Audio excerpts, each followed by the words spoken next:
폴은 영국 버밍엄 출신으로 사건 당시 24살이었습니다. 그는 해군에 복무했었는데요. 전역을 하고 앞으로 뭘 할지 고민하는 시기였습니다. 그래서 폴은 그동안 늘 궁금했던 호주로 여행을 떠나기로 결심했죠. 그는 1990년 1월 호주 시드니에 도착했고 호스텔에 머물며 다양한 곳에 관광을 다녔습니다. 그런데 문제는 수중에 돈이 거의 다 떨어져 가고 있었죠.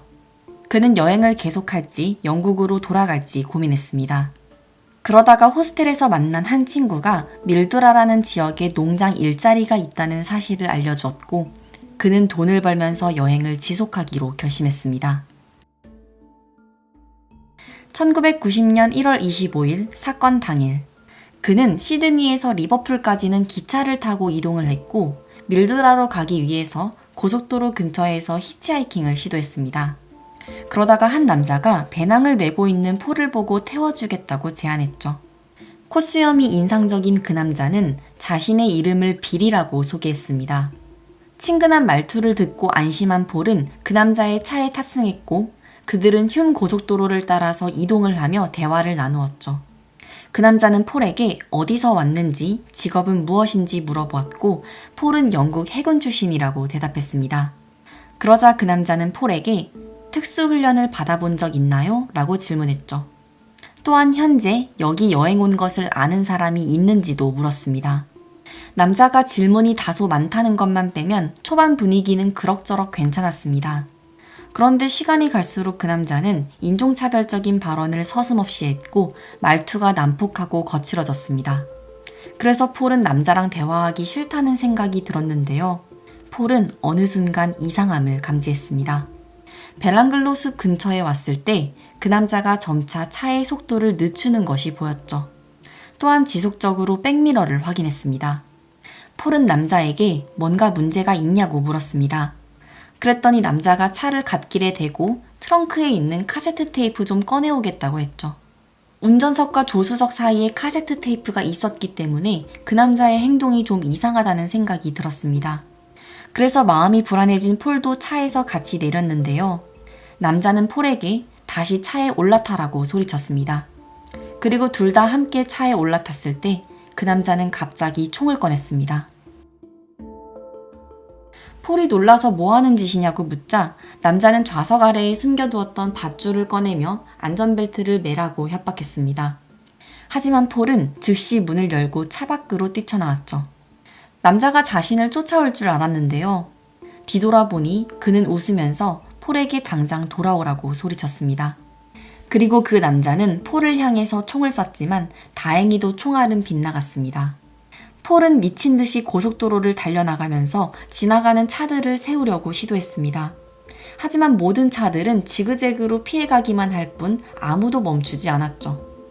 결국 폴은 남자에게 따라잡혀서 도로 한가운데에서 몸싸움을 벌였습니다. 폴은 남자를 간신히 밀쳐내고 다시 도망치는 데 성공했고 이번에 지나가는 차량만큼은 어떻게든 막아야겠다고 생각했습니다. 저 남자한테 잡혀서 고문당하고 죽는 것보다 차에 치이는 게 낫겠다고 생각했죠. 폴은 그 다음으로 다가오는 벤을 향해 달려가며 도와달라고 소리쳤는데요. 그 벤 안에는 조앤벨이라는 여성이 운전을 하고 있었습니다. 그리고 차 안에는 조앤의 여동생과 4명의 자녀들이 있었죠. 조앤은 멀리서부터 운전하면서 두 남자가 도로 한가운데에서 몸싸움을 하다가 한 사람이 도망치는 것을 보았습니다. 조앤은 누가 가해자고 누가 피해자인지 판단하기 어려웠습니다. 또한 여동생과 자녀들의 안전이 걱정되었지만 공포에 질린 폴의 표정을 보고 결국 차에 태워주었죠. 그리고 즉시 후진을 해서 그 자리를 탈출했습니다. 폴이 창문으로 그 남자를 보니 그가 다시 자신의 차로 달려가는 모습이 보였습니다. 조앤은 우선 가장 가까운 경찰서로 갔다가 문이 닫혀 있자 좀 더 먼 동네의 경찰서로 가서 신고하는 것을 도와주었습니다. 경찰은 차량 번호판이나 남성의 성을 아는지 물어보았는데요. 문제는 폴이 기억하고 있는 정보가 없었죠. 그가 아는 것은 남자의 이름이 빌이라는 것뿐이었습니다. 그러자 경찰은 그러면 수사를 진행할 수 없다고 대답했습니다. 그렇게 허무하게 조사가 끝난 폴은 여권과 모든 소지품을 남자의 차에 두고 내렸기 때문에 빈털터리였습니다. 그는 또다시 도움을 받아서 대사관에 갔고 그렇게 영국으로 돌아갈 수 있었습니다. 폴이 극한의 위험에서 탈출한 지 약 2년의 세월이 흐른 1992년 9월 19일 벨랑글로 숲에서 조깅을 하던 사람이 우연히도 두구의 시신을 발견했습니다. 수사관은 신원을 확인했는데요. 영국에서 온 배낭여행객 캐롤라인과 조앤으로 밝혀졌습니다. 시신의 상태는 참혹했습니다. 두구의 시신 모두 척추에는 칼에 찔린 자국이 있었는데 이건 마비를 시켜서 도망가지 못하게 하려는 수법이었죠. 또한 머리에는 무려 10발의 총을 맞은 흔적이 있었고 전문가들은 살인범이 마치 사격 연습하듯 총을 난사했다고 말했습니다. 그리고 이게 끝이 아니었습니다.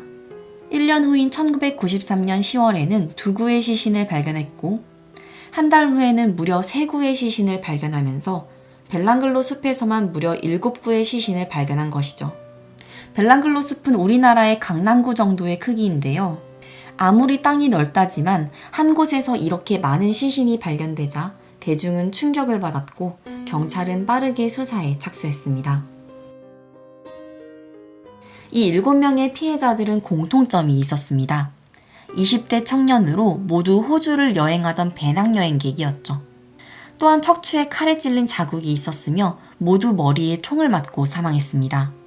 수사관은 시신이 외딴 곳에 유기되었고 보통 범죄자들이 익숙한 장소에서 범행을 저지르기 때문에 이 근방에 사는 주민일 가능성이 높다고 판단했습니다. 또한 시신 옆에서 담배꽁초를 여러 개 발견했는데 이건 범인이 이 숲에 시신을 유기하는 동안 사람이 오지 않는다는 것을 잘 알고 있었다는 증거였죠. 경찰은 연쇄살인범을 잡기 위해서 50만 호주 달러, 하나 약 4억 원의 현상금을 내걸고 제보를 받기 시작했는데요. 얼마 지나지 않아 폴을 구해주었던 조앤이 제보를 했습니다. 자신이 약 3년 전에 한 영국인 남성을 구해주었다고 제보했죠.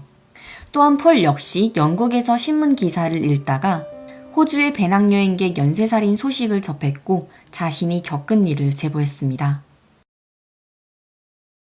그 수사관은 이 지역 근방에 거주하고 있고 비슷한 전과가 있는 사람들 위주로 의심되는 사람들을 추렸습니다. 그랬더니 1600명의 목록이 만들어졌는데요. 그 중에서도 범죄를 저질렀을 가능성이 높은 요주의 인물 위주로 추려본 결과 총 13명의 유력 용의자 목록이 만들어졌습니다. 그리고 수사관은 폴을 호주로 오게 해서 이 사진들을 확인하게 했죠. 폴은 신중하게 사진들을 들여다봤고 약 3년 전에 자신을 공격했던 공격자를 떠올리면서 한 사람을 지목했습니다. 그 사람의 이름은 이반 밀랏이었습니다. 이반 밀랏은 수사관이 13명의 유력 용의자 중에서도 가장 강력하게 의심하고 있던 사람이었습니다. 그는 이 근방에서 도로공사하는 일을 했고 전과가 있었죠.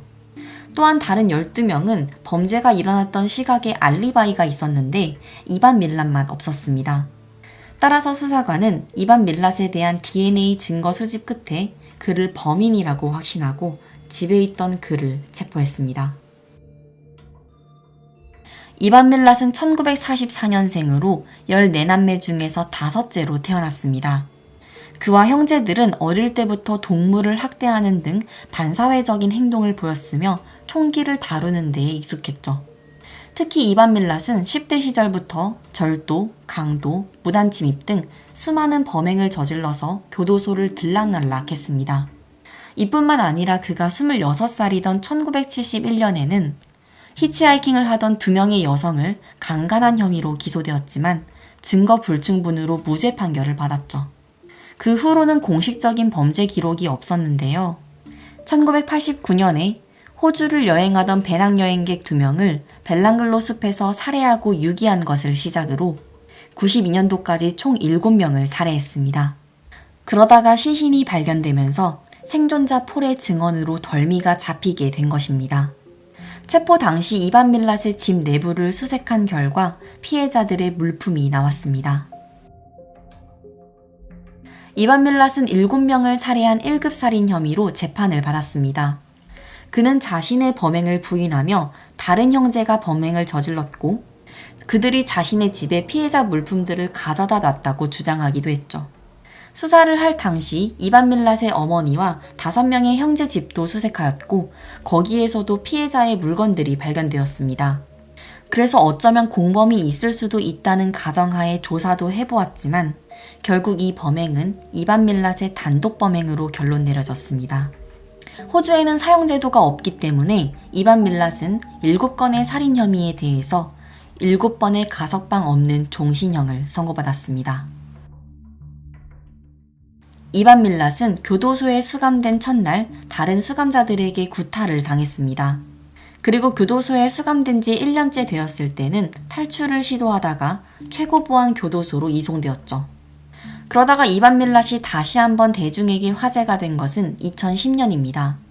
그의 조카 매튜 밀랏이 친구를 벨랑글로 숲으로 유인해서 살해하는 사건이 벌어졌기 때문이죠. 매튜 밀랏은 살인자였던 자신의 삼촌을 숭배했다고 합니다. 그는 17살 친구 데이비드를 살해한 혐의로 43년형을 선고받았고 현재 교도소에 수감 중입니다. 이반 밀랏은 2019년에 식도암 말기 판정을 받아 치료를 받다가 74살의 나이로 교도소 병동에서 사망했습니다. 그의 공식적인 피해자는 7명인데요. 그의 범행 수법과 비슷한 방식으로 실종된 사건들을 종합해 볼 때 피해자는 최소 28명 이상일 것으로 추정하고 있습니다. 하지만 이반 밀랏이 교도소에 수감되어 있을 당시 범행을 부인하고 진술을 거부했고 시간이 너무 많이 지나서 증거 확보가 어려워지면서 현재도 미해결로 남아 있습니다. 그는 마지막까지도 유가족들에게 결론을 내려주지 않으면서 가해를 한 것입니다.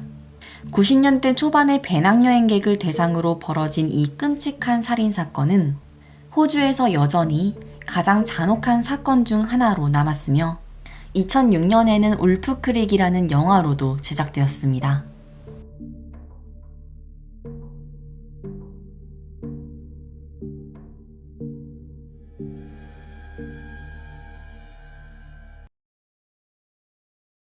(1989년 6월 4일) 미국 플로리다주 템파의 형사팀은 템파만에서 여성의 시신 3구를 발견했습니다. 형사들은 보자마자 강력사건이라는 걸 단박에 알아챘죠. 왜냐하면 시신의 상태 때문인데요. 모두 입에 테이프가 붙어 있었고 손발이 노란색 끈으로 묶여 있었습니다. 그리고 무엇보다도 13kg짜리 콘크리트 벽돌과 함께 묶여 있었죠. 이건 범인이 시신을 바닷속에 가라앉히려 한 거였습니다. 하지만 시신이 부패하면서 수면 위로 떠오른 거죠. 수사관들은 이 시신들이 최소 3일 정도 바닷속에 있었을 거라고 판단했습니다. 또한 해류의 방향으로 봤을 때 해안가에서 유기한 게 아니라 바다 한가운데에서 시신을 유기했을 것으로 추정했습니다. 일단 수사를 시작하려면 피해자들의 신원을 알아야 하는데요. 시작부터 난항을 겪었어요.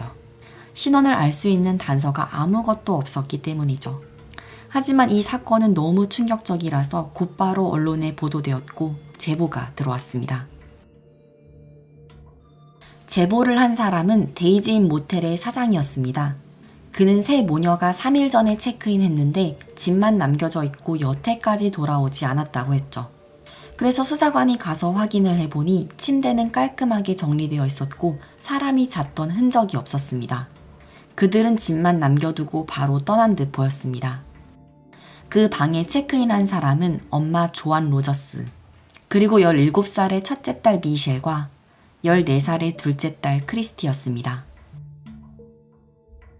새 모녀는 오하이오주 출신이었습니다.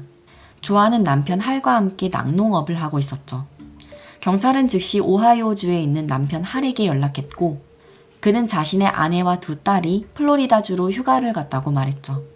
그리고 남편의 동의를 받아 치과 기록을 대조한 결과 바다에서 발견된 3구의 시신이 새 모녀가 맞는 것으로 확인되었습니다. 3구의 시신 모두 하반신에는 옷이 없었고 성폭행을 당했을 것으로 추정했습니다. 그리고 부검을 하는 과정에서 더 무서운 사실을 발견하는데요. 그들의 폐에는 물이 차 있었어요. 피해자들이 바다에 던져질 때까지만 해도 살아있었다는 걸 의미했습니다. 또한 형사들은 범인이 피해자의 눈을 가리지 않은 이유가 일부러 죽는 과정을 보게 하려는 가학적인 의도였을 것으로 판단했습니다. 너무나도 잔혹한 수법에 산전수전 다 겪은 형사들도 경악했고 지역사회는 충격에 빠졌습니다. 일단 수사관이 가장 먼저 의심한 사람은 남편 할이었습니다. 여행에 함께 가지 않았고 새 모녀가 실종되고도 3일째에 신고했으며 굉장히 담담하고 침착한 태도를 보였기 때문이죠. 하지만 남편 할은 약 36만 평 규모의 낙농장을 운영하고 있어서 같이 여행 가고 싶었는데 따라가지 못한 거라고 말했습니다. 그리고 며칠째 연락이 없는 게 이상하긴 했지만 여행을 잘 즐기나 보다 판단했다고 말했죠. 지금 신경 쓸 일이 너무 많아서 슬퍼할 겨를도 없다고 했습니다. 할은 집에 혼자 남겨진 동안 아침부터 저녁까지 세 끼를 모두 동네 식당에서 사 먹었는데요. 수많은 식당 사장과 손님들이 목격한 게 있어서 알리바이가 입증되며 용의선상에서 제외되었습니다. 그러는 사이 경찰은 공용보트 선착장에서 조안의 차를 발견했습니다. 새 모녀가 체크인한 모텔에서 약 1.6km 떨어져 있는 거리였죠. 시체가 발견된 곳으로부터는 40km 떨어진 장소였습니다. 차 안에는 2장의 메모가 발견되었는데요. 한 장은 모텔로 찾아가는 길이 적힌 메모였고 여기에 적혀있는 글씨체는 제3자의 것이었어요. 다른 한 장은 보트 선착장 위치가 적힌 메모였는데요. 이건 조안이 쓴 글씨였습니다. 그리고 선착장 주소 옆에는 파란색과 하얀색이라고 적혀 있었죠. 따라서 수사관은 이 파란색과 하얀색의 뜻이 보트의 색깔을 의미하는 것으로 판단했습니다. 조안의 차가 발견된 공용 선착장을 수사하고 있을 때 또다시 제보가 들어옵니다. 이 지역에 사는 한 남성이 정식 허가도 없이 선셋 크루즈 투어를 하고 있는 게 너무 수상하다는 제보였죠. 그의 이름은 제이슨 윌콕스로 파란색과 하얀 색깔의 보트를 소유하고 있었습니다.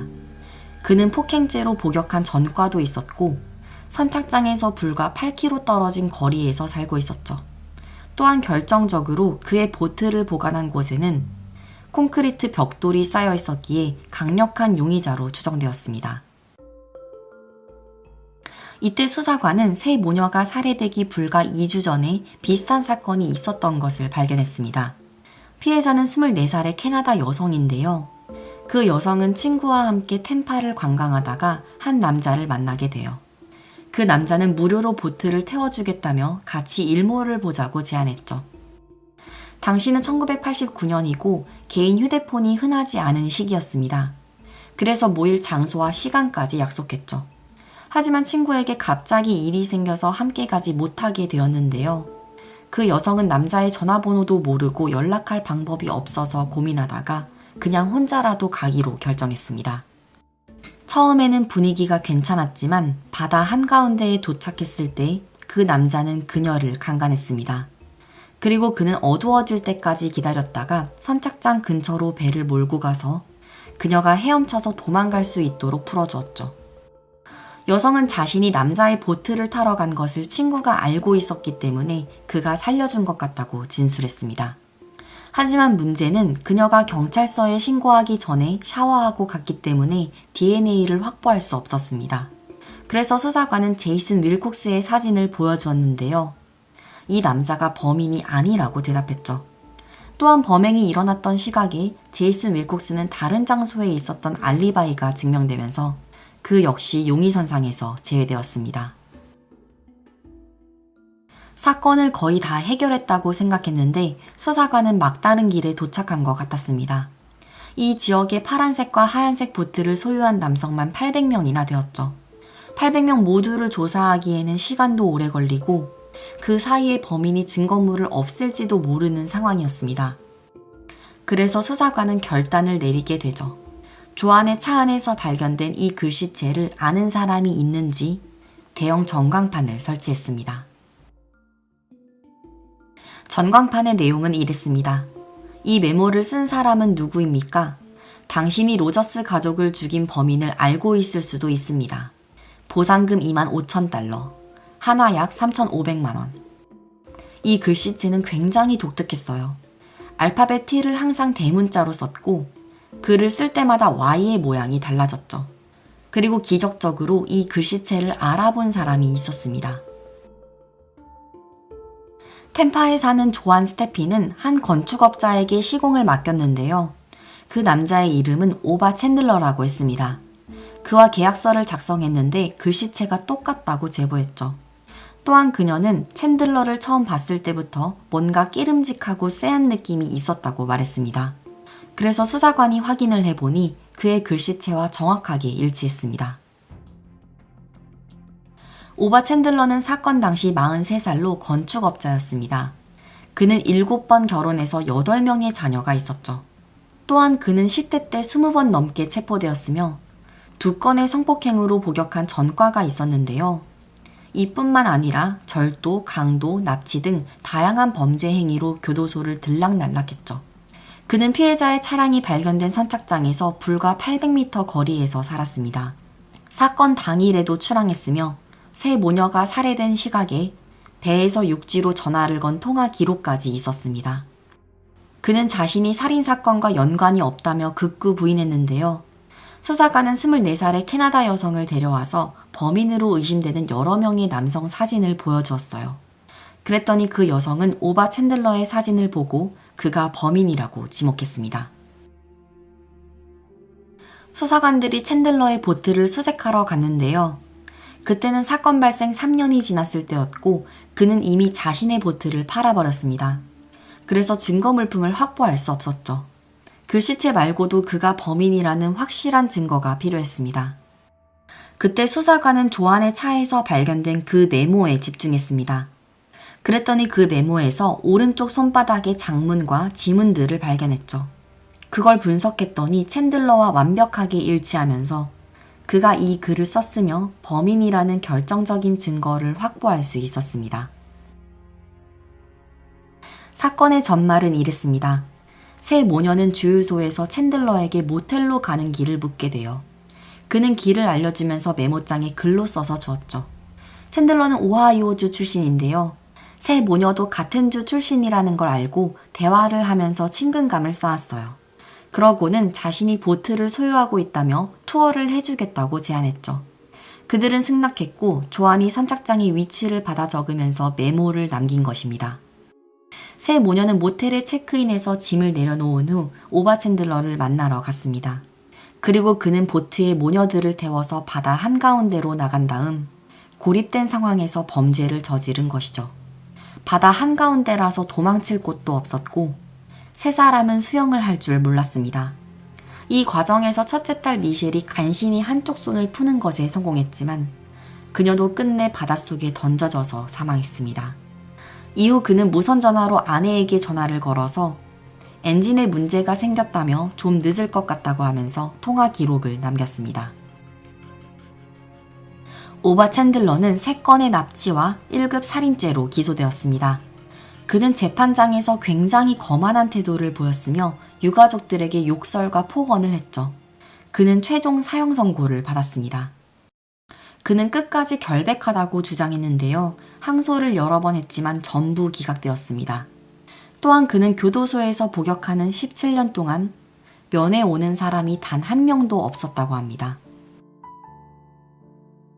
그는 2011년 11월 15일 플로리다주 주립교도소에서 65세의 나이에 주사형으로 처형되었습니다. 마지막 말은 여러분은 무고한 사람을 죽이고 있습니다. 라고 남겼죠. 조한 로저스의 조카 아만다는 그의 사형을 지켜보았습니다. 그리고 언론과의 인터뷰에서 힘든 여정이었지만 사건을 해결하기 위해 노력해주신 모든 분께 감사하고 드디어 정의가 실현되었다고 말했습니다.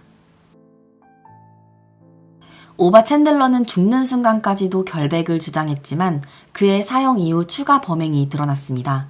그가 세 모녀를 살해하고 1년 뒤인 1990년에 이벨리스라는 20살 여성을 살해한 것이죠. 이벨리스는 도로변에서 시신이 발견되었으며 손발에는 끈으로 묶은 자국이 있었습니다. 이벨리스는 운전을 하다가 타이어에 펑크가 났는데 이때 챈들러에게 도움을 구하다가 살해되었을 것으로 추정했습니다. 이 사건은 23년 넘게 미해결로 남아있었지만 2013년에 미제 사건 전담팀이 DNA를 대조해보면서 사건의 범인이 오바 챈들러임을 확인했습니다. 수사관은 그의 범행 방식으로 판단했을 때 세 모녀 사건이 첫 살인이 아닐 것이며 추가 피해자가 더 많이 있을 것으로 추정하고 있습니다.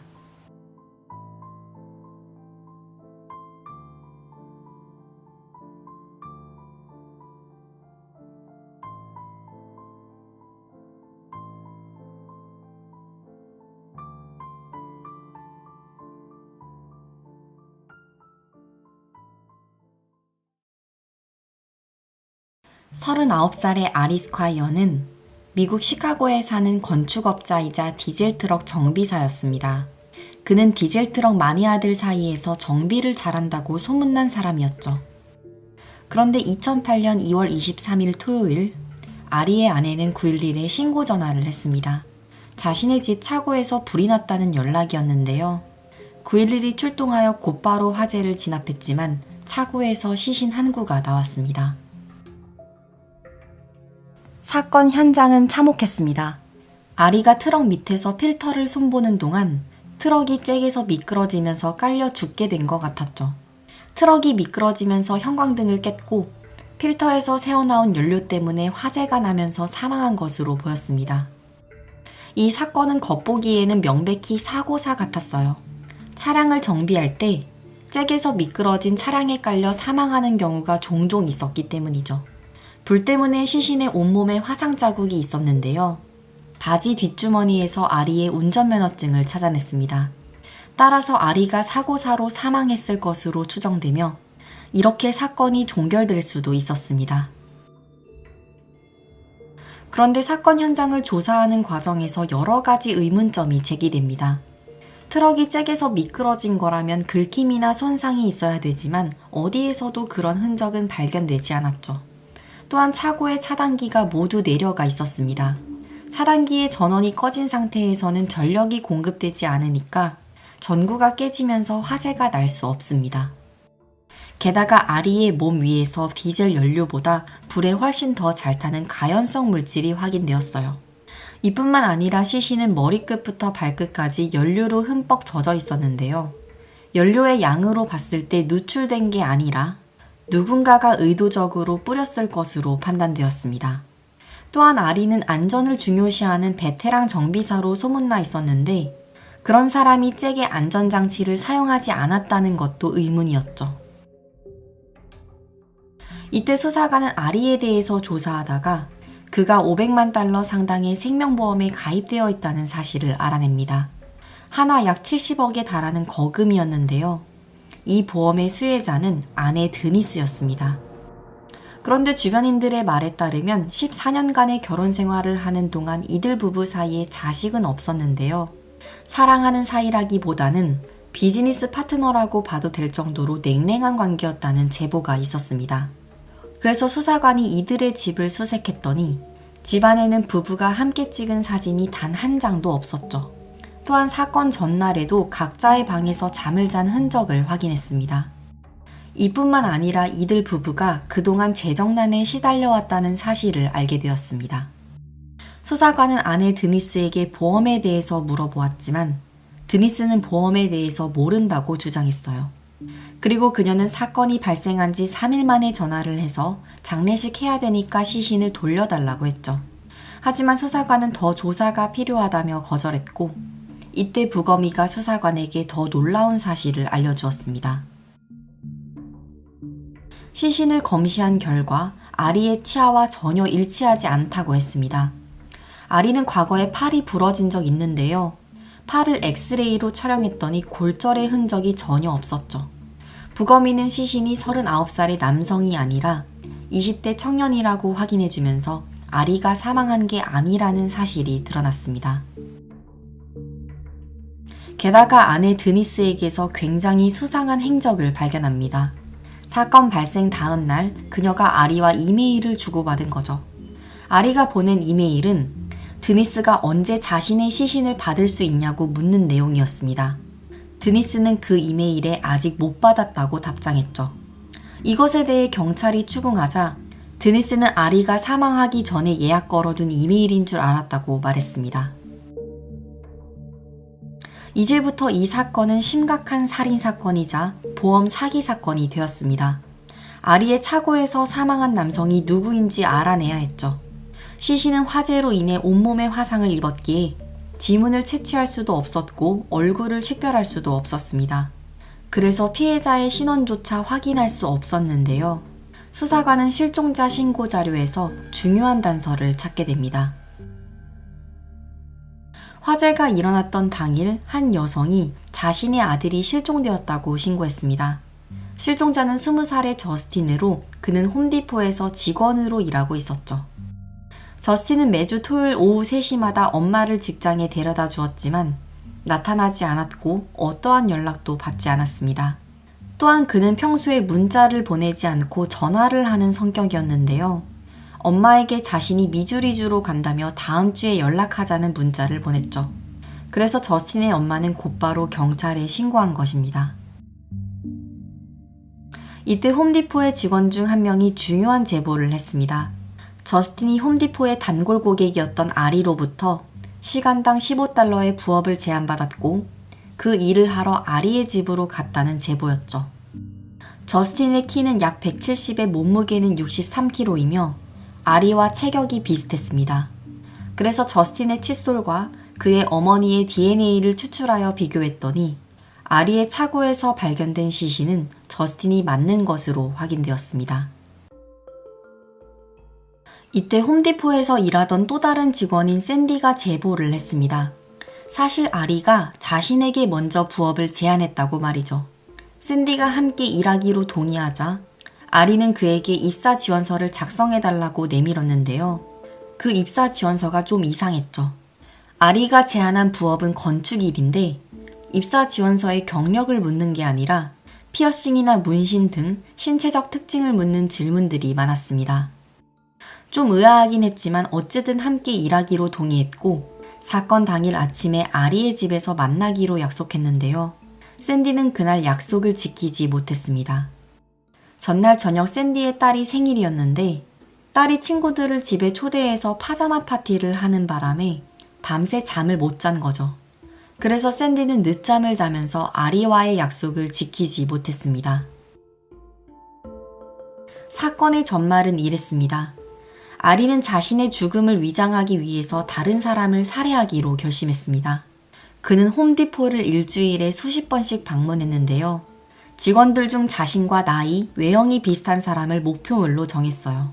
아리는 평소에 수염을 잘 기르지 않았는데 사건이 발생하기 일주일 전부터는 마치 샌디처럼 수염을 길렀죠. 하지만 샌디가 사건 당일 아침에 기다려도 나타나지 않자 두 번째 목표물로 정했던 저스틴에게 연락을 한 것입니다. 그는 저스틴을 자신의 차고로 데려와서 클로로포름으로 의식을 잃게 했습니다. 그 후 아리는 저스틴의 옷을 벗긴 후 자신의 옷을 입혔죠. 그리고 트럭 아래에 눕히고 잭을 내려서 즉사하게 만든 후에 차량과 함께 불을 질러 사고사로 위장한 것입니다. 수사관은 아리가 저스틴의 신분으로 살고 있을 것이며 미주리주로 도망갔을 것으로 추정했습니다. 그가 저스틴의 엄마에게 미주리주로 간다고 문자를 보냈기 때문이죠. 그리고 사건 발생 9일째가 되던 날 순찰 중이던 경찰관 한 명이 미주리주 세인트루이스에 있는 한 모텔에서 저스틴의 차를 발견했습니다. 투숙객의 명단을 확인했더니 그의 이름이 있었죠. 따라서 경찰은 저스틴의 이름으로 등록된 모텔방의 문을 두드렸는데요. 경찰이라고 소리치고 문을 강제로 열려던 순간 방 안에서 총성이 울려 퍼졌습니다. 그리고 경찰은 아리가 스스로 머리에 총을 겨눠 사망한 것을 확인했습니다. 그는 이미 저스틴처럼 머리를 밝게 염색했고 눈에는 컬러 렌즈를 끼고 있는 상태였죠. 이런 위장에도 불구하고 DNA 검사로 아리 스콰이어라는 것을 확인했습니다. 아리는 이제 곧 40살로 매년 $2,000의 보험료를 냈지만 곧 $13,000, 한화 약 1,800만 원으로 오를 예정이었습니다. 한화 약 20억 규모의 의료 사기 혐의로 재판을 받는 상황이었고 거의 파산한 상태라 경제적으로 많은 어려움을 겪고 있었는데요. 보험 사기를 계획한 것이죠. 그리고 사망보험금 $500만 대신 받아줄 사람이 필요했습니다. 하지만 아내 드니스는 남편의 계획을 몰랐으며 저스틴이 누군지도 몰랐다고 주장했죠. 자신이 집에 있는데도 아리가 차고에 불을 질렀기 때문에 자신의 생명이 위험할 뻔했다고 주장했습니다. 드니스는 끝내 증거 불충분으로 형사 기소되지 않았습니다. 또한 아리가 스스로 목숨을 끊었기 때문에 그의 사망보험금 500만 달러를 받지 못했습니다. 저스틴의 엄마 도나는 자신의 아들 사망과 관련하여 드니스를 상대로 민사소송을 걸었습니다. 배심원단은 600만 달러, 한화 약 85억 원의 보상금을 지급하라는 판결을 내렸는데요. 아리와 드니스 부부는 사실상 파산한 상태였기 때문에 실제 지급했을지 여부는 불투명합니다. 그리고 드니스는 현재도 시카고에서 살고 있다고 합니다. 이 사건은 범인이 남의 신분을 도용하고 거액의 보험금을 받아 새 삶을 시작하려 했던 어리석은 생각 때문에 벌어진 사건입니다. 그리고 아리는 끝내 자신이 저지른 일을 책임지지 않고 스스로 목숨을 끊어서 법의 심판을 피하기까지 했죠. 저스틴은 시간당 2만 원가량의 돈을 좀 벌고 싶었을 뿐인데 끔찍하게 살해당하는 비극을 맞이했습니다. 만약 초기 수사를 대충 했다면 아리의 계획대로 사고사로 종결될 수 있었는데요. 꼼꼼한 과학수사 덕분에 진실을 밝힐 수 있었습니다.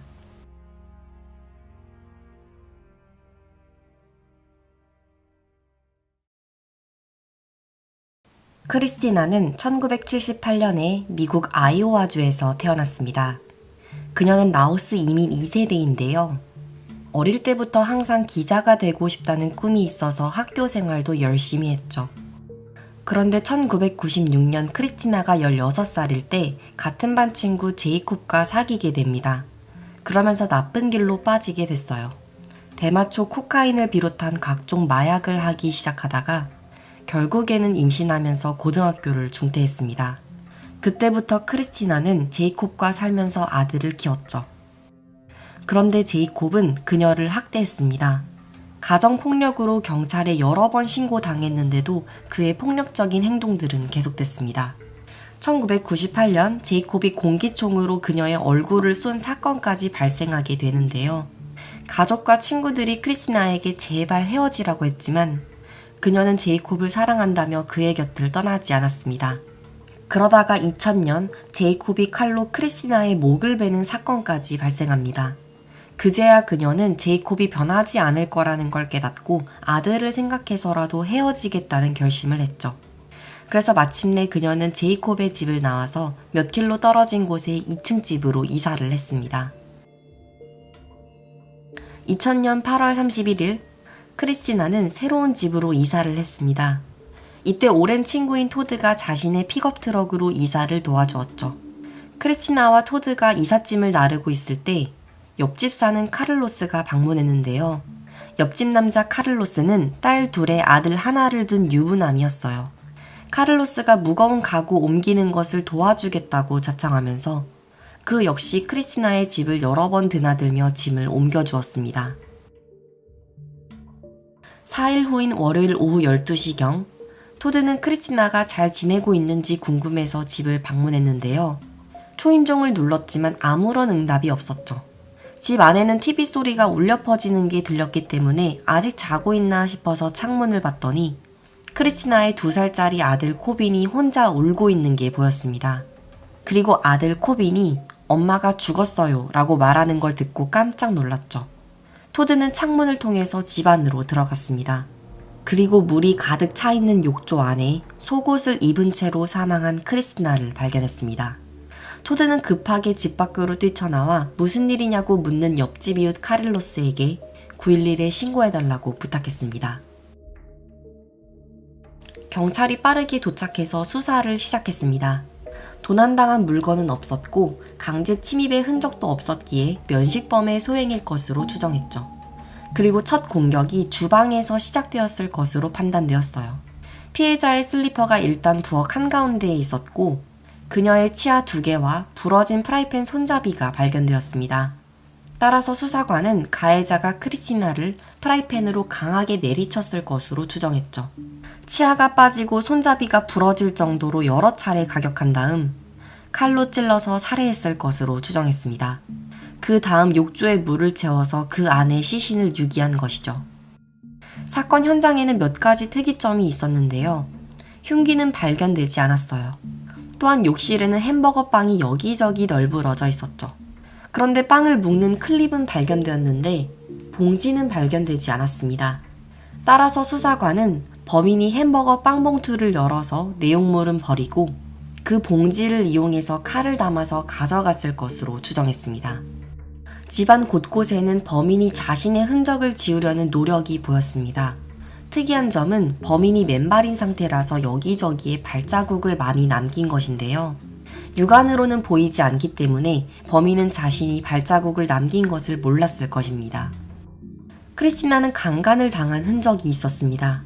또한 그녀의 사망 시각은 일요일 오후 9시부터 월요일 새벽 3시 사이일 것으로 추정되었습니다. 경찰이 가장 먼저 의심한 사람은 전 남편 제이콥이었습니다. 그는 크리스티나를 여러 번 폭행해서 체포된 전력이 있었죠. 그녀가 새 집으로 이사를 가자 그 집 앞에도 나타나서 심하게 말싸움 벌인 것을 이웃들이 목격한 것도 있었습니다. 크리스티나가 살해당했다는 소식을 듣자 주변의 모든 사람들이 제이콥을 의심했을 정도였죠. 가정폭력의 피해자가 가장 위험한 시기가 가해자와 관계를 정리한 직후인데요. 크리스티나는 제이콥과 관계를 정리하고 새 집으로 이사한 직후였기 때문에 그가 의심되었습니다. 하지만 제이콥은 그녀가 사망했던 시각에 술집에 있었다고 항변했습니다. 실제로 그가 술집을 여러 곳 전전하며 술을 마셨기 때문에 목격자들도 여럿 있었죠. 그렇지만 그가 있었던 술집은 크리스티나의 집에서 불과 20분 거리로 굉장히 가까웠고 그녀를 살해하고 다른 술집으로 이동할 만한 시간이 충분히 있었기 때문에 여전히 유력 용의자로 간주되었습니다. 경찰이 두 번째로 의심한 사람은 32살의 친구 토드였습니다. 크리스티나의 시신을 처음으로 발견한 사람이죠. 조사관은 토드의 진술에 의심이 들었어요. 키가 180이나 되는 남성이 작은 창문을 통해서 그녀의 집 안으로 들어갔다는 진술 때문인데요. 그가 들어갔다던 창문 앞에는 텔레비전이 있었고 그 위에는 물건이 여러 개 놓여 있었습니다. 거기에 있는 물건을 아무것도 건드리지 않고 내부로 들어갔다는 게 말이 안 된다고 생각했죠. 그래서 그를 불러서 어떻게 집에 들어갔는지 다시 재현해달라고 부탁했는데요. 놀랍게도 그는 TV 위에 있는 물건을 아무것도 건드리지 않고 그때의 행동을 똑같이 재현했습니다. 세 번째로 경찰이 의심한 사람은 근처에 있다가 911에 신고한 옆집 남자 카를로스였습니다. 가해자가 맨발이었던 것으로 보아 인근에 사는 사람이 범인일 것으로 추정되었기 때문이죠. 또한 무엇보다도 칼을 빵봉지에 싸서 가져갈 정도면 뚝뚝 떨어지는 핏방울로 자신의 집을 추적하지 못하게 하려는 의도였을 것으로 판단되었습니다. 크리스티나가 사망했을 것으로 추정되는 시각에 카를로스는 자신의 새 아이를 돌봤다고 말했습니다. 그리고 카를로스의 아내는 그날 친척집에 있었죠. 그래서 그를 불러서 신문했더니 그는 굉장히 협조적이었습니다. 그런데 수사관들이 조사를 하다가 잠시 방을 나갔을 때 그는 이상한 행동을 보였어요. 갑자기 의자에서 내려와서 무릎 꿇고 기도를 했기 때문에 그가 굉장히 수상했습니다.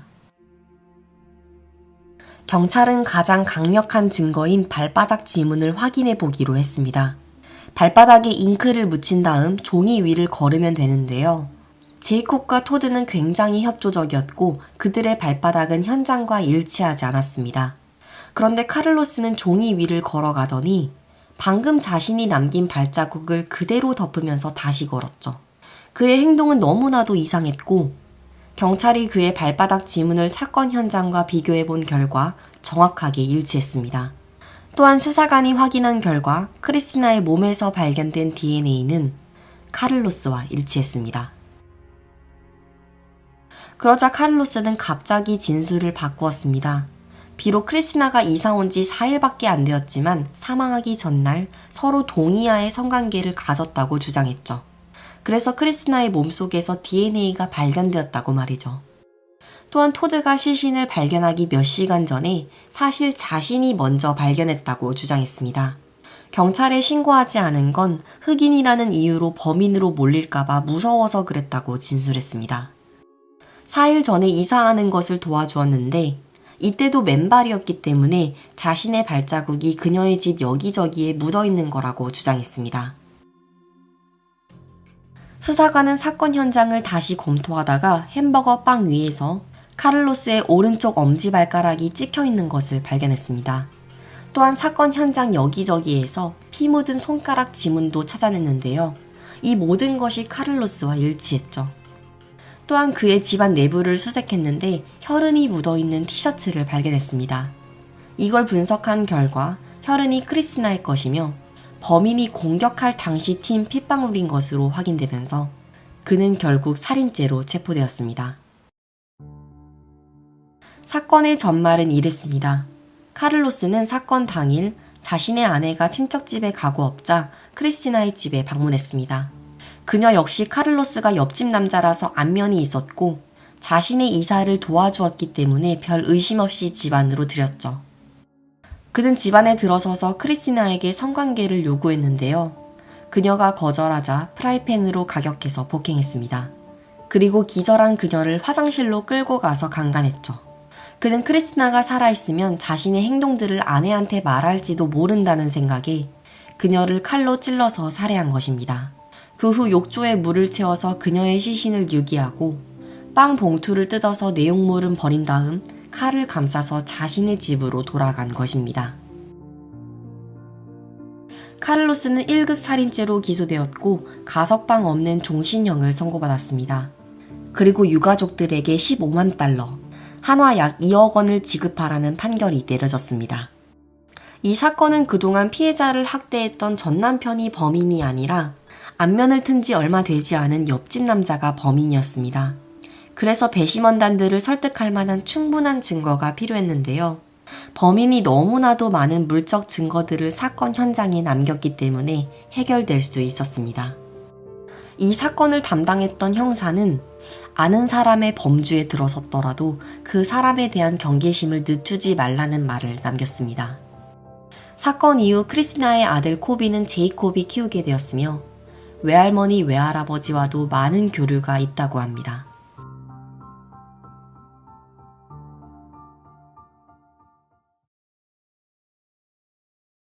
로버트 더스트는 1943년에 뉴욕에서 태어나고 자랐습니다. 그는 사남매 중 장남이었는데요. 로버트의 할아버지가 뉴욕에서 빌딩을 여러 채 소유했기 때문에 그는 어린 시절부터 풍족하게 자랐습니다. 그래서 로버트는 20대의 나이에 이미 빌딩을 소유하고 있었죠. 그러다가 그가 28살이던 1971년에 자신의 빌딩에 살던 캐슬린을 만나게 됩니다. 로버트는 캐슬린이 월세를 내러 자신의 사무실을 방문했을 때 첫눈에 반했고 결국 연인 사이로 발전했죠. 그리고 약 3년간의 연애 끝에 결혼했습니다. 로버트는 집을 3채나 소유했고 로버트가 워낙 돈이 많았기 때문에 주변 사람들은 다들 캐슬린을 부러워했습니다. 하지만 사람들의 생각과 달리 두 사람의 결혼 생활은 순탄치 않았죠. 왜냐하면 로버트가 캐슬린 몰래 바람을 피우거나 그녀를 폭행했기 때문입니다. 게다가 두 사람이 결혼 생활을 하는 도중 아이가 생겼는데요. 캐슬린은 아이를 낳기를 원했지만 로버트가 지우라고 강요했죠. 이 일로 두 사람의 사이는 더욱 소원해졌고 캐슬린은 이혼을 준비하고 있었습니다. 그런데 1982년 갑자기 캐슬린이 실종됩니다. 실종 당시 캐슬린은 의대를 다니던 학생이었습니다. 한 학기만 끝나면 졸업하고 자신의 꿈이었던 소아과 의사가 될 일만 남았죠.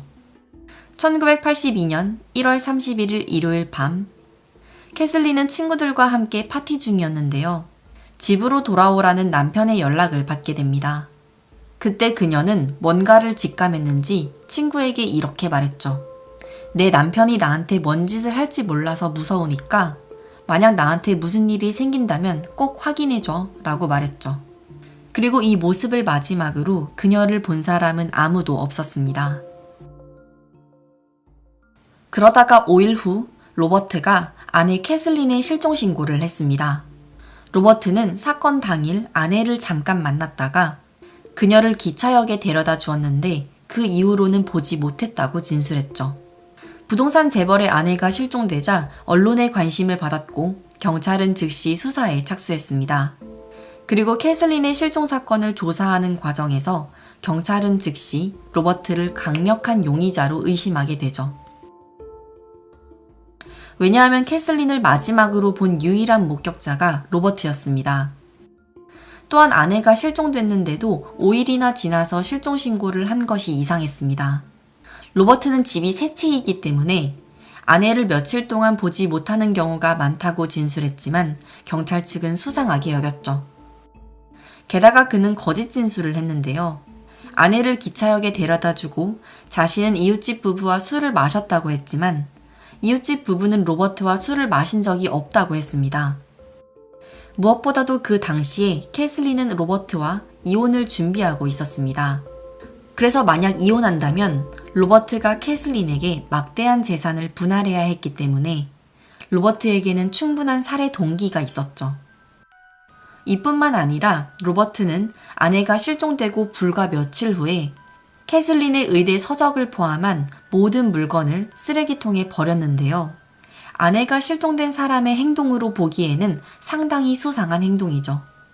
따라서 수사관뿐만 아니라 많은 사람들이 로버트를 수상하게 여겼지만 문제는 심증만 있을 뿐 물증이 전혀 없었습니다.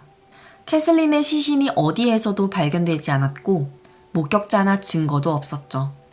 이렇게 많은 의심 정황에도 불구하고 명확한 증거가 없어서 로버트는 수사망을 빠져나갔고 캐슬린 실종 사건은 결국 미해결로 남게 됩니다.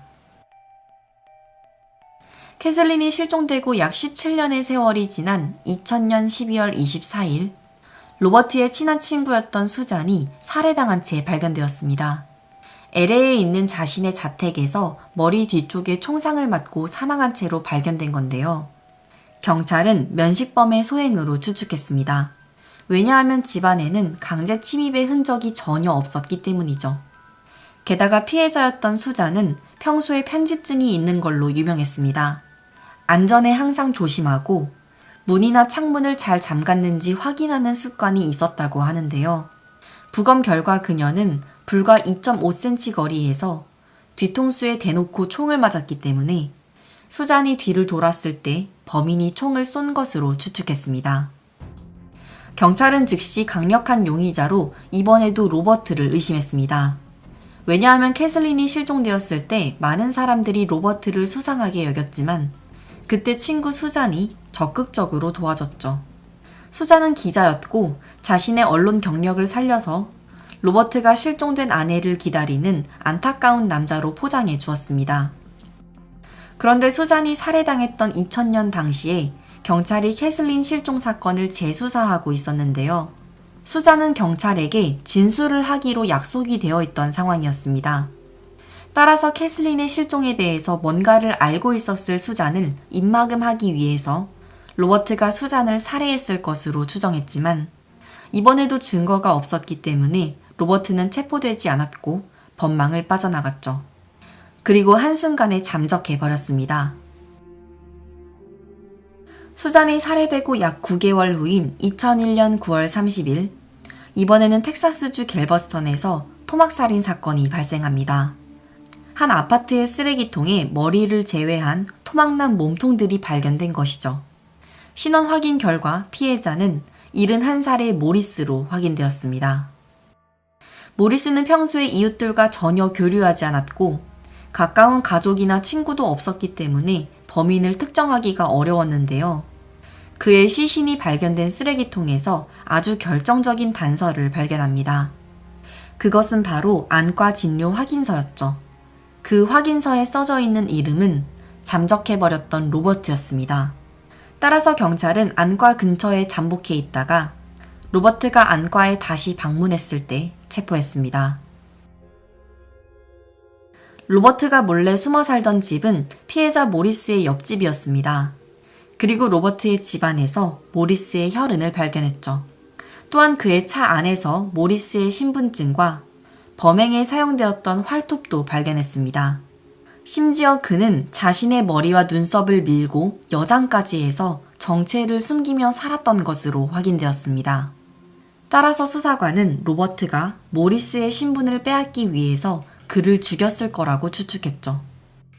재판이 시작되자 로버트는 자신의 재력을 이용해서 초호화 변호인단을 꾸렸습니다.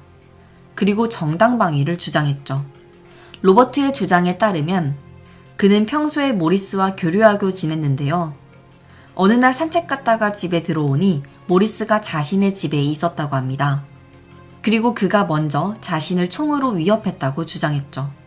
그래서 몸싸움을 하다가 실수로 모리스의 코를 쏴서 죽였다고 말하며 직접 몸싸움을 재현하기까지 했습니다. 시신을 토막낸 이유에 대해서는 사람들이 자신의 말을 믿어줄 것 같지 않아서 시신을 숨기기 위해서 그랬다고 주장했습니다. 이번만큼은 명백하게 증거들도 있고 무엇보다도 토막 살인 사건이기 때문에 사람들은 그가 드디어 죗값을 치를 거라고 기대했는데요. 배심원단은 그에게 무죄를 선고했습니다. 모리스의 머리를 포함한 다른 시신 부분이 발견되지 않아서 그가 어떻게 죽었는지를 밝혀내지 못했습니다. 따라서 로버트의 정당방위 주장에 손을 들어주었고 그는 무죄로 풀려났습니다. 이렇게 수많은 정황 증거에도 불구하고 로버트가 무려 3번이나 법망을 피해 나가자 많은 논란이 일어났습니다. 그리고 이때 로버트에 대해 깊은 관심을 보인 사람이 있었는데요. 앤드류 제러키라는 영화 감독이었죠. 앤드류는 로버트의 사건들을 토대로 All Good Everything이라는 영화를 만들었습니다. 또한 여기서 멈추지 않고 로버트에 관한 다큐까지 제작하기로 결심했죠. 그리고 다큐 제작 소식이 대중들에게 알려지자 로버트가 먼저 앤드류에게 연락을 했습니다. 로버트는 앤드류의 영화를 받고 그가 다큐를 만든다는 소식을 듣고 관심을 보였습니다. 그리고 오히려 자신이 인터뷰를 해주겠다고 제안했죠. 심지어 아내 캐슬린이 실종되었을 당시 자신이 모은 자료까지 제공하는 등 적극적으로 촬영에 임했습니다. 로버트의 변호사들은 절대로 인터뷰를 하지 말라고 말렸지만 로버트는 자신에 관한 모든 의심들을 끝내고 싶어 했죠. 그리고 변호사들의 우려와는 달리 인터뷰는 성공적으로 잘 끝났습니다. 그런데 모든 촬영이 끝나고 앤드류 감독은 인터뷰 영상을 편집하다가 깜짝 놀라게 됩니다. 로버트가 인터뷰 끝나고 나서 무선 마이크를 착용한 채로 화장실에 갔었는데요. 그때 그는 혼잣말로 자신의 살인을 고백한 것입니다. I'm having difficulty with the question. What the hell did I do? Kill them all. Of course. 앤드류는 음성을 들은 즉시 경찰에 신고했습니다. 로버트는 농담이었다고 주장했습니다. 앤드류 감독이 하도 황당한 질문을 해대서 비꼬려고 했던 것이고 자신의 허락 없이 녹취된 음성은 증거로 사용할 수 없다고 말했죠. 하지만 사법당국 측은 로버트가 먼저 인터뷰에 동의했기 때문에 증거로 효력이 있다고 인정했습니다. 또한 체포 당시 로버트는 가짜 신분증을 이용해서 쿠바로 도주할 계획을 세우고 있었다는 것이 드러나면서 그는 보석 없이 구금되었죠. 이번에도 로버트는 또 빠져나갈 수 있을 거라고 생각했는지 웃기도 하면서 자신만만한 태도를 보였는데요. 그가 한 가지 간과한 사실이 있었죠. 캐슬린은 시신조차 발견되지 않았지만 수잔은 시신도 발견되었고 사건 현장이 그대로 남아 있었습니다. 또한 이번에는 로버트의 형제 더글라스도 증언을 했습니다. 로버트가 재산 문제로 자신을 죽이려고 했었다고 증언했죠. 따라서 2021년 9월 로버트는 친구 수잔을 살해한 혐의로 가석방 없는 종신형을 선고받았습니다. 하지만 그는 불과 3개월 후 그의 나이 78살에 심장마비로 사망했습니다. 아내, 친구, 이웃까지 무려 3사람을 죽이고도 수십 년 동안 법망을 피해 도망다녔던 로버트에게 마침내 유죄 판결을 내릴 수 있었지만 완전한 정의가 실현된 것은 아닙니다. 그는 녹취로 인해서 수잔 살해 혐의만 인정받은 것이고 모리스 사건은 여전히 정당방위로 무죄가 유지되었죠. 또한 캐슬린 실종 사건은 그녀의 시신이나 어떠한 증거가 여전히 발견되지 않고 있기 때문에 로버트는 기소조차 되지 않았습니다. 경찰은 로버트가 여장을 하거나 가짜 신분증을 사용하는 등 미국 전역을 돌아다녔기 때문에 추가 범행이 있을 것으로 추정하고 있습니다. 버몬트, 텍사스, 캘리포니아주 등 그가 거주했던 동네에서 최소 3건 이상의 실종 사건이 있었고, 경찰은 이 실종 사건들이 로버트와 연관이 있을 것으로 추정하고 있죠. 이 사건들 역시 캐슬린 실종 사건과 함께 여전히 미제 사건으로 남아있지만 언젠가는 정의가 실현되기를 바라며 진실을 찾기 위해 경찰이 여전히 수사하고 있는 사건입니다.